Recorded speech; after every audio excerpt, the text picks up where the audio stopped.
How to use Stremio on iPhone. I'm going to tell you how to use Stremio on iPhone. Well, you cannot install the full Stremio app with its all feature directly from the App Store because of Apple's restriction on streaming sources.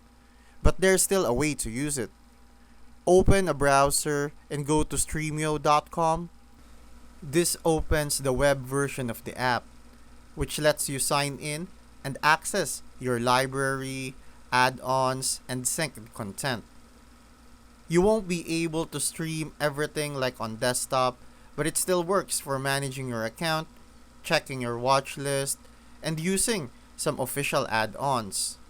For better access, you can tap the share icon and select Add to Home Screen. This puts a shortcut on your iPhone like an app. If you want full streaming access, you'll have to use Stremio on another device like a PC, Android box, or Fire Stick.